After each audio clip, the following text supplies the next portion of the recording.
जैसा कि दोस्तों पिछले एपिसोड में हमें ये दिखाया जाता है, चेन वहां से बच के निकलने की कोशिश तो करता है, लेकिन वो जो बीस्ट रहते हैं इतने ताकतवर रहते हैं, वो हमारे चेन को बच के जाने ही नहीं देते हैं। और फिर से अब इन दोनों बीस्ट की लड़ाई शुरू हो चुकी थी। हालांकि लड़ाई में तो अब हमारा चेन भी घुस ही चुका रहता है और वो मौके का फायदा उठाकर वहां से भागने की कोशिश करता है और फिर भाग निकलता है, लेकिन फिर भी वो बीस्ट उस पर हमला करते जा ही रहे होते हैं। अब इधर हमें दिखाया जाता है कि उसकी नजर एक प्लांट पे पड़ती है, जो कि बहुत ही ज्यादा स्पेशल प्लांट है, जो आपके जिंदगी में एक एक्स्ट्रा लाइफ भी ऐड कर सकता है। यहाँ पर ये पत्थर के पीछे छुप कर देख रहा होता है, सोच रहा था कि मैं क्या करूँ, इस प्लांट को मैं ऐसे छोड़ के नहीं जा सकता हूँ, ये बहुत ही ज्यादा कीमती है। तब तक वो ईगल आके सीधे इसी के पत्थर के पास टकरा जाता है। ये एकदम डर सा गया रहता है और सोच रहा होता है कि तुम इतने एक्यूरेट कैसे हो सकते हो। फिर ऊपर चला जाता है छुपने के लिए और सोच रहा होता है कि ये दोनों बीस्ट एक दूसरे से एकदम टक्कर के हैं, मुझे लगता है कहीं ना कहीं आग लगानी पड़ेगी तभी काम होगा। तब क्या था, ये अपना प्लानिंग बना लेता है, फिर अपनी स्वॉर्ड को बाहर निकालता है और हमें दिखाया जाता है कि सीधे उस ईगल वाले बीस्ट के ऊपर जाकर ये हमला करता है। और उधर उस बीस्ट को समझ नहीं आ रहा था कि कौन उसके ऊपर हमला कर रहा है, क्योंकि वो तलवार आगे पीछे चारों तरफ से उस पर हमला कर रही थी। वो उस ईगल के ऊपर हमला करता है और उसकी पावर लेने की कोशिश कर रहा होता है ताकि और भी ज्यादा पावरफुल बन सके। हालांकि अगर ये भी उस ईगल की पावर नहीं भी लेता तो वो ईगल वाला बीस्ट उस बीस्ट के सामने कुछ भी नहीं था। अब यहाँ पर हमें दिखाया जाता है कि जो दोनों रहते हैं, खूब लड़ाई चलती है और फाइनली जो बीस्ट रहता है वो उस ईगल वाले बीस्ट को हरा चुका रहता है। अब बीस्ट काफी गुस्से में रहता है, वो सीधे उस प्लांट की तरफ आगे बढ़ रहा होता है धीरे धीरे करते करते, लेकिन तब तक चेन उसके बीच में आ जाता है और कह रहा होता है कि माफ करना, लेकिन ये प्लांट तुम्हारा नहीं है। तब वो बीस्ट गुस्से में चेन की तरफ आगे बढ़ता है, वो अपनी एक ही जगह पे खड़ा रहता है, फिर अचानक से अपनी स्वॉर्ड से हमला करता है और इस बार का हमला बहुत ही ज्यादा जबरदस्त रहता है।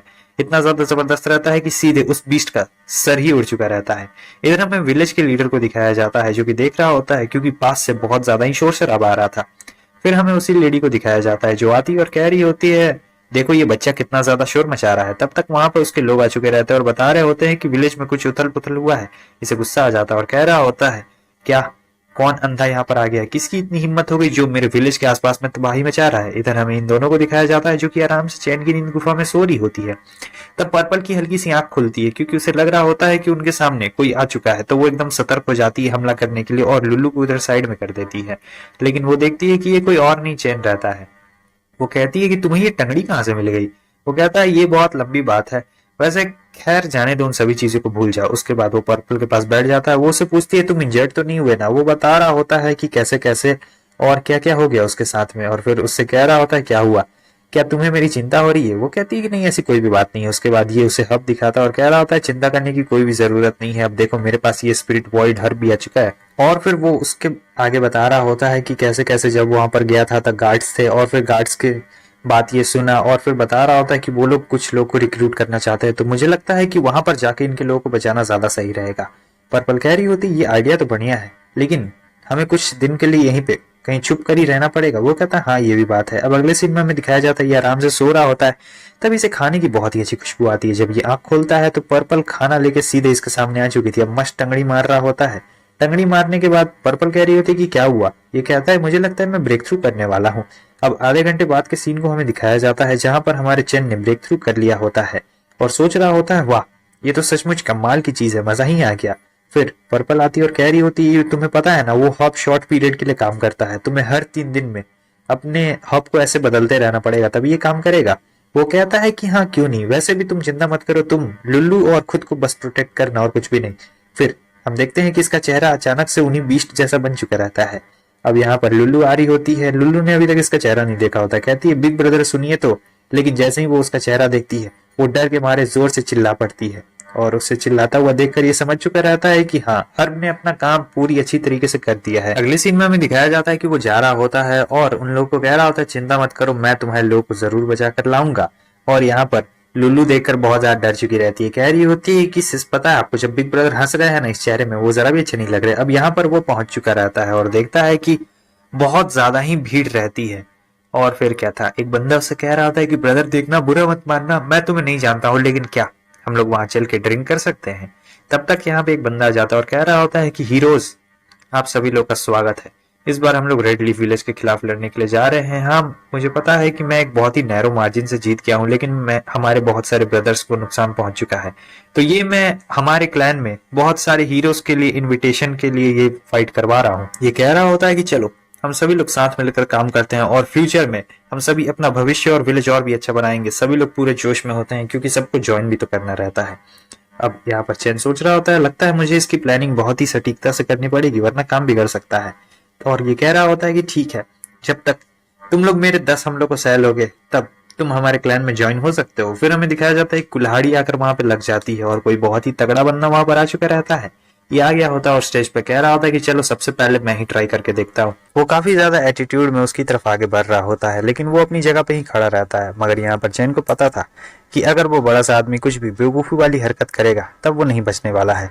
और होता बिल्कुल वैसा ही है। वो सबसे पहले हमला करने के लिए उस पर एकदम तेजी से आगे बढ़ता है, लेकिन अगले ही सीन में हमें दिखाया जाता है कि वो बस उसे एक लात मारता है और उसी में वो ढेर हो चुका था।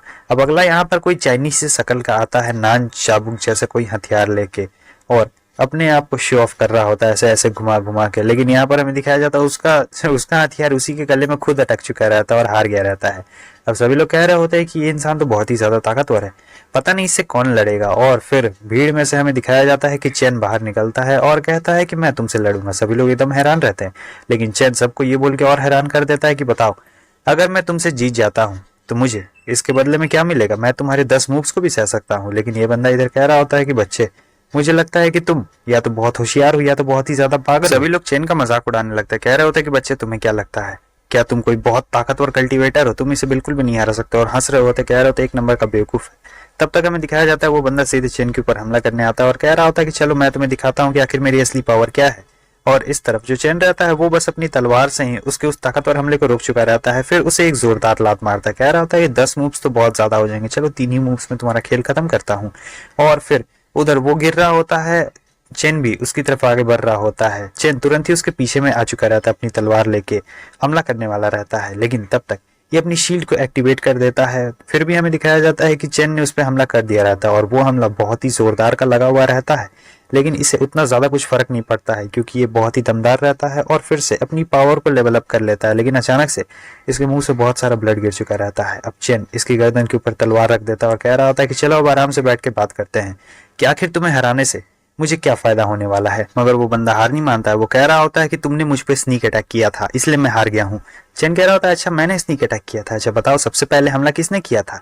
और मुझे कह रहे हो कि मैंने स्नीक अटैक किया था। और वहां पर वो सोच रहा होता है कि इसे मुझे किसी भी तरीके से हराना पड़ेगा, मैं इसे अपने आप से जीतने बिल्कुल भी नहीं दे सकता हूँ। तब ये फिर से अपना एक बहुत ही जोरदार हमला करने के लिए उसकी तरफ आगे बढ़ रहा होता है। लेकिन चैन भी पूरी तरीके से इधर रेडी रहता है, वो भी अपने हमले को रेडी करता है और हमला करने के लिए आगे बढ़ता है। लेकिन साइड से हमें दिखाया जाता है कि कोई आ चुका रहता है जो कि सीधे उस बंदे पे हमला करता है और वो एकदम रिंग के बाहर ही जाकर गिर चुका रहता है। और ये हमला किसी और ने नहीं बल्कि इनके विलेज के चीफ ने किया रहता है। तो दोस्तों इसी के साथ हमारा ये एपिसोड यहीं पे खत्म हो जाता है। वीडियो अच्छी लगी लाइक कर देना, चैनल पर न्यू सब्सक्राइब कर देना। यहाँ तक वीडियो देखने के लिए आप सभी लोग का बहुत बहुत शुक्रिया। फिर मिलते हैं नेक्स्ट एपिसोड में। Bye bye.